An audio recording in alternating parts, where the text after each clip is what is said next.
All right, what's going on YouTube? This is BoxingWave. So maybe like a year ago, year and a half ago, I don't know exactly when, but I made a video about Tank, and I said in that video, the title was Tank Davis. Is he the real deal? Is he a hype job? I don't know what I titled it, but it's something like around that, right?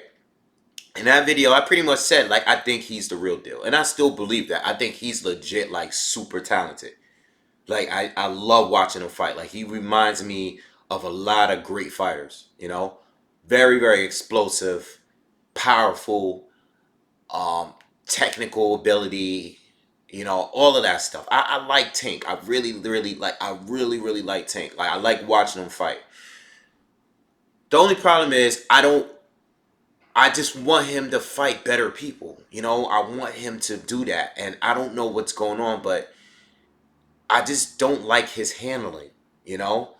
I don't know if it's PBC. I don't know if it's Floyd. I don't know what the hell is going on, but I want to see him fight. It's like when he fought Jose Pedraza, when he fought him, I thought after that fight, he was already at a super level where he can fight any of the best fighters around that weight division. Like directly after that fight. And then when all the drama started with the Floyd and Broner and all this dumb shit started happening, he only fought like once last year, and it was just a bunch of mess going on. I'm like, man, this is the beginning or the end. This kid got super talent, but we're just not gonna get anything out of it. But now he seems to be a little bit more active. But Ricardo Nunez it's just not it. It's not it for me. Everybody says Lomachenko, but I mean, Lomachenko got a lot of stuff moving right now because he's over there with Teofimo Lopez and at 135. There's a lot of opportunities, but people, when it comes to Tank, they just think Lomachenko. Like his name is already online with Lomachenko, and they already had uh, a common opponent, which Davis won when it comes to comparisons between the two with that fight, right? But we know Styles makes fights and stuff like that. Plus, Loma fought him after. I thought Pedraza had a better game plan. And I don't know, man. I know. I'm just bringing up stuff that you guys are gonna say in the comments. Lomachenko was coming off the injury. I get it. I get it. All right. But it's not. This video is not about that. Basically, I just want to see Tank fight some better people. And you got Tevin Farmer out there, which we've been talking about that fight for a little while now because they had their face to face, their back and forth for a while now. Uh, and I want to see the fight. I definitely want to see the fight. But I've said this on here on camera before. I think Take is gonna destroy Tevin. And Tevin Farmer fought this weekend too. He fought under that Maurice Hooker, Jose Ramirez card. Listen, no hate. I like Tevin Farmer. I do. All right, but his fights can be like, I mean, I think his highlights are dope to watch, but his fights itself are not that great. He doesn't have any pop like that. He's a good defensive fighter, but I don't think he has the ammunition he would need to beat a guy like a Tank Davis. I think Tank would just destroy him. I think the back and forth and the shit talking is cool, but I think Tank would destroy him. And then you got the guys that are 126, which we've heard Gary Russell come out and say that he would fight Tank, and they're basically saving Leo Santa Cruz for Tank and stuff. And I wouldn't be surprised. Tank was supposed to fight Abner Maris. Abner Maris pulled out of that fight. But I personally don't want to see Tank fight anyone at 126. I mean, Tank already missed weight at 130 before. Okay, he has already been stripped before because of missing the weight about at 130. All right, so I don't want to see him fight any more blown up. We already see him fight Quaylar. I don't want to see him fight any blown up guys from 126.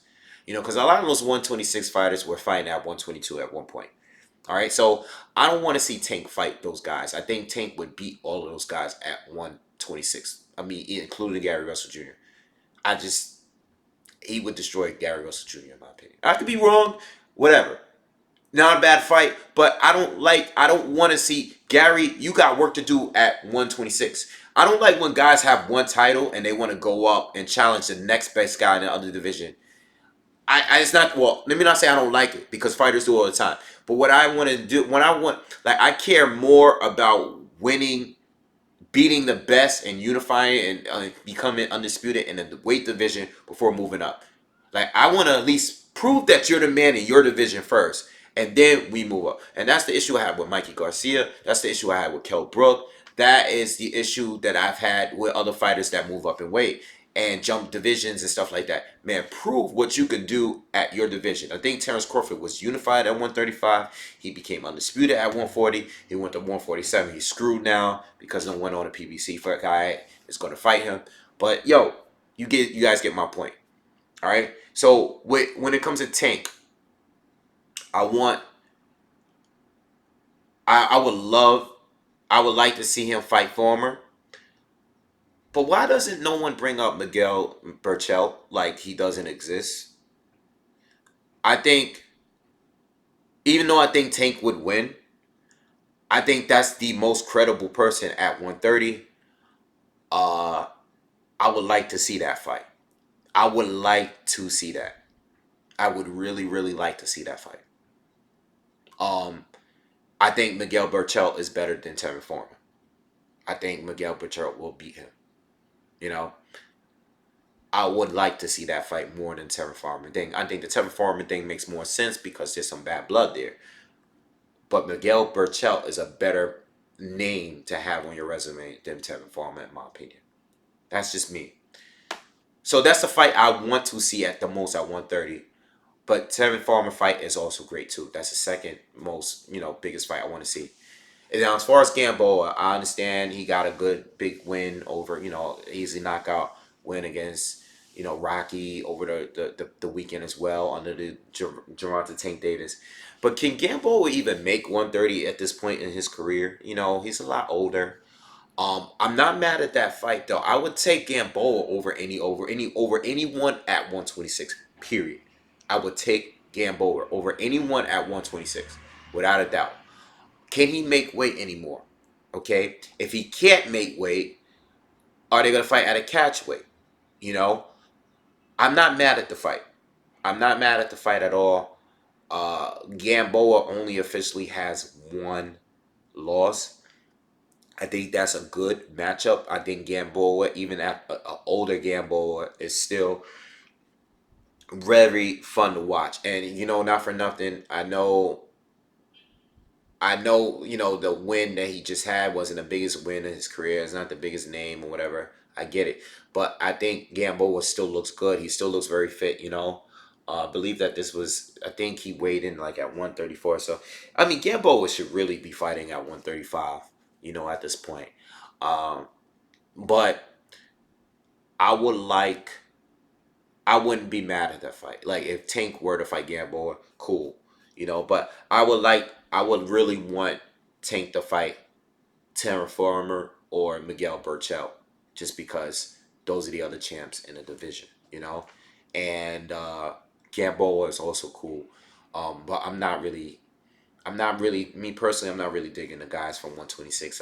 You guys at 126, man, can one of y'all have a unification match, please? Like, whether you're on the PBC or whatever, um, whatever you guys do, Oscar Valdez, if you can't make weight at 126, I think Oscar, I mean, I don't know if maybe he can't, maybe he's really struggling, but dude, don't go to 130, bro. I think Oscar belongs at 126. Keep trying to make that weight. Don't go to 130. Um, but yeah, I would like to see, but you don't know, you never know. I can't start front because guys move up in weight and they fight better sometimes. Hopefully the power carries over when we go up to 130. But yo, I think these guys at 126 got work to do. But I think Tank is legit. I think he's legit good. Like, I think he's really, really good. And I'm glad that he's active once again in his career, instead of being like the way he was, skipping pretty much the whole last year. All right, so anyway, that's my thoughts on Tank Davis. Good win, good knockout win. It was also, I didn't even talk about the fight. I didn't even really think it was worth it. I mean, he knocks this guy in second round. Nunes made a big mistake. He was trying to please the fans, and he paid for it. You know, You got to keep that guard up. I mean, Davis is a southpaw at the end of the day. If you're close like that and you guys are breaking up, you know, the guys or the ref is let you fight it out, you got to always be ready. You got to have your guard up. When those breaks come, you got to have your guard up. And he paid for it. He took a clean left hand. And I thought the stoppage was legit. Like I said in the Maurice Hooker, Jose Ramirez video I just did, at the end of the day, stop the fight. You taking punishment hits, no return, no defense. Stop the fight. We don't need to. We don't need to let that continue. All right. So I thought it was a clean TKO, and I was good with that. All right. So anyway, Tank Davis, legit. Let's just get some better names. Whether it's Gamboa, Burchell, what's this other guy named Tevin Farmer. Those are the three fights I want to see right now. If not Lomachenko. We're not going to get Lomachenko right now, but I would like to see one of those three, all right?